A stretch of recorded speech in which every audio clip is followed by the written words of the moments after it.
why should you have a team? Why do you need to have a high performing team? And then the other one is your leadership journey, or one's leadership journey as their business grows and changes, and the impact on culture and their leadership. So I'll think of them separately, even though they come together. First of all, every leader, including myself, is continues on that journey.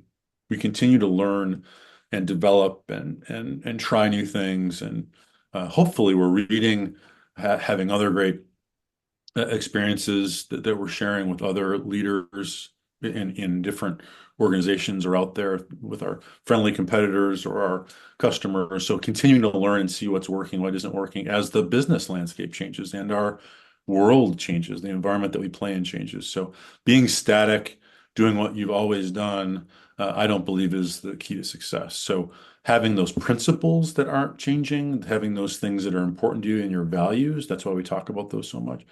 Those things can be foundational and not changing unless something significant has changed. And so what I would say is every so often, let's call it every few years, or depending on how fast you're growing, it could be based on your number of employees, your leadership skills, your ability to see the whole system as it gets more complex and have less of a deep involvement and more of an oversight involvement, that takes work. There are skills to develop there. There are different situational styles to apply and get into.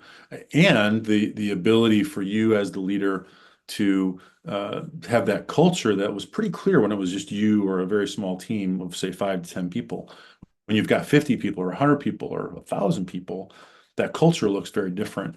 And so the team that you've assembled for the leadership team, and frankly, the entire group needs to be validated and sort of refreshed, if you will, on what those values mean. Sometimes they might change, something could be added, subtracted. But oftentimes, what I see in organizations that have had a lot of success is the values and other cultural things like rules of the game or other business principles. Those shift and the definitions get clear as the team then sort of operationalizes the cultural elements. So the leadership journey continues. You're going to continue to learn skills and continue to build your skills. The culture needs to be refreshed and looked at as you grow the size and complexity of the organization. And then the importance of the leadership team through all of that, to helping you support your skill development, to help you communicate and have the strategy and priorities communicated throughout the organization, people being held accountable.